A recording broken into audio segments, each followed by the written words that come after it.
السلام علیکم ورحمۃ اللہ وبرکاتہ۔ رمضان المبارک، وہ مہینہ جب جنت کے دروازے کھول دیے جاتے ہیں اور رحمتیں نازل ہوتی ہیں اور بندہ اپنے رب کے قریب ہو جاتا ہے۔ لیکن اسی بابرکت مہینے میں ایک اور چیز بھی سرگرم ہو جاتی ہے، وسوسہ۔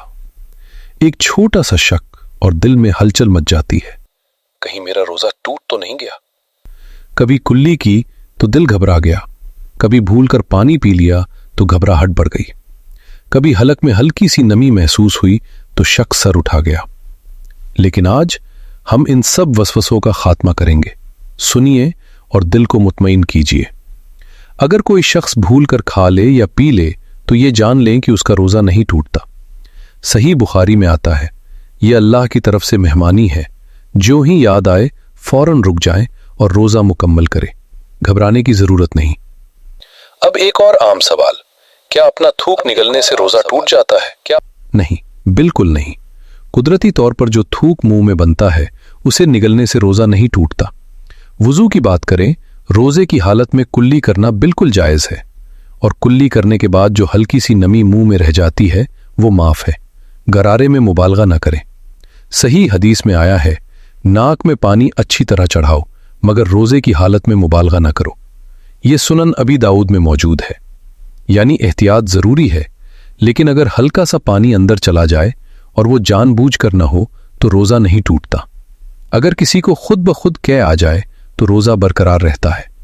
رسول اللہ صلی اللہ علیہ وسلم نے فرمایا، جسے خود بخود قے آ جائے اس پر قضا نہیں، اور جو جان بوجھ کر کرے اس پر قضا واجب ہے۔ یہ حدیث سنن ترمذی اور سنن ابی داؤد میں موجود ہے۔ روزے میں مسواک کرنا یہ سنت ہے۔ صحیح بخاری میں آتا ہے کہ نبی کریم صلی اللہ علیہ وسلم مسواک کا اہتمام فرماتے تھے۔ مسواک روزہ نہیں توڑتی۔ جہاں تک ٹوتھ برش اور پیسٹ کا تعلق ہے تو وہ استعمال کیا جا سکتا ہے، لیکن بہت احتیاط کے ساتھ کہ ذرہ برابر بھی حلق سے نیچے نہ جائے، ورنہ روزہ ٹوٹ جائے گا۔ بہتر یہی ہے کہ پیسٹ کا استعمال سحری سے پہلے کر لیا جائے اور روزے کے دوران مسواک کو ترجیح دی جائے۔ اگر کوئی مریض ہو اور اسے علاج کی ضرورت پیش آ جائے، یاد رکھیں ہر طبی طریقہ علاج روزہ نہیں توڑتا۔ ایسی چیزیں جو کھانے پینے کے قائم مقام نہ ہوں وہ روزہ نہیں توڑتی۔ انجیکشن جو صرف دوا کے لیے ہوں ان سے روزہ نہیں ٹوٹتا۔ اسی طرح اگر خون کا ٹیسٹ کروانا ہو تو جسم سے خون نکلوانے سے بھی روزہ نہیں ٹوٹتا۔ البتہ ایسی ڈرپ یا انجیکشن جو جسم کو طاقت، غذا یا توانائی فراہم کرے اور کھانے پینے کا بدل بن جائے، جیسے گلوکوز کی ڈرپ، اس سے روزہ متاثر ہو سکتا ہے۔ اس لیے ایسی صورت میں پرہیز کریں۔ لہٰذا بیماری کی حالت میں بلا وجہ خوف میں مبتلا نہ ہو۔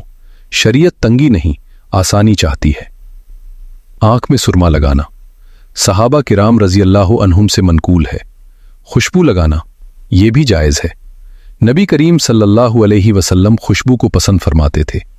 اگر پسینہ منہ میں چلا جائے، آنسو ہونٹوں تک آ جائیں، گرد و غبار غیر ارادی طور پر اندر چلا جائے، یہ سب غیر اختیاری امور ہیں، اور اسلام میں غیر اختیاری چیزوں پر مواخذہ نہیں۔ اور اب سب سے اہم اصول، یقین شک سے ختم نہیں ہوتا۔ جب تک آپ کو یقین نہ ہو کہ آپ نے جان بوجھ کر کوئی ایسا عمل کیا ہے جو روزہ توڑتا ہے، اس وقت تک آپ کا روزہ صحیح ہے۔ شیطان چاہتا ہے کہ آپ عبادت میں الجھے رہیں، لیکن اسلام آسانی کا دین ہے۔ یاد رکھیں، روزہ تب ٹوٹتا ہے جب جان بوجھ کر کھایا جائے، پیا جائے یا کوئی ایسا عمل کیا جائے جس سے روزہ ٹوٹنے کی واضح دلیل موجود ہو۔ وسوسے سے نہیں، شک سے نہیں، غلط فہمی سے نہیں۔ اپنے دل کو سکون دیں، عبادت میں لطف محسوس کریں، رمضان کو خوف میں نہیں اطمینان میں گزاریں۔ اللہ تعالی ہمیں صحیح سمجھ عطا فرمائے، وسوسوں سے بچائے اور ہمارے روزے قبول فرمائے۔ اگر یہ ویڈیو آپ کے لیے مفید ہو تو اسے شیئر کریں تاکہ دوسروں کو بھی اطمینان مل سکے۔ السلام علیکم ورحمۃ اللہ وبرکاتہ۔